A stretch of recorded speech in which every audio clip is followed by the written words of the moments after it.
Et nous parlons encore de la RDC, notamment des Congolais qui se sont souvenus mardi 24 avril de Papa Wemba, l'artiste musicien qui était décédé le 24 avril 2016 en Côte d'Ivoire alors qu'il participait à un festival de musique urbaine.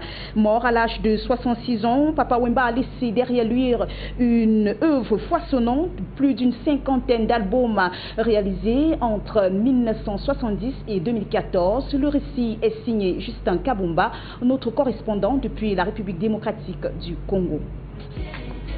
Du 24 avril 2016 au 24 avril 2018, 2 ans, jour pour jour qu'il mourait, l'artiste musicien congolais Papa Wemba.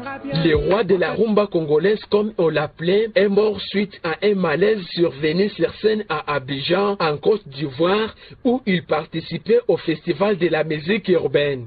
Certains habitants de Goma, en province du Nord Kivu, gardent encore des souvenirs pour celui qui a été considéré comme icône de la musique congolaise.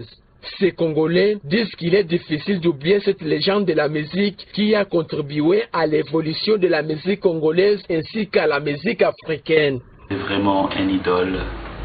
C'est un idole. Et aussi, on l'appelle aussi le griot. Parce qu'il avait une grande valeur qu'il gardait en lui dans sa musique, à travers l'expression de son talent et de ses chansons.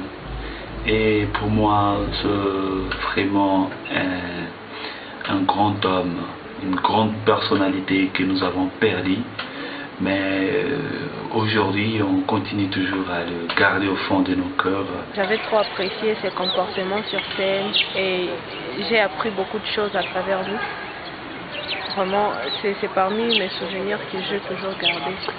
Tu es parti si tôt, laissant un vide dans nos cœurs.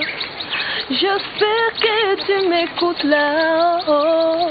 La mélodie élèverait de mon chagrin.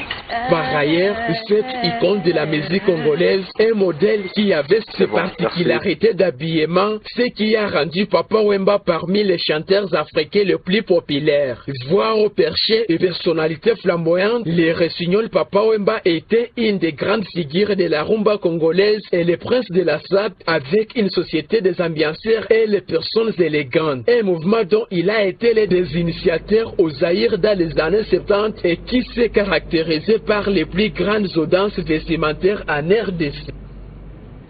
L'Éthiopie demande à la Grande-Bretagne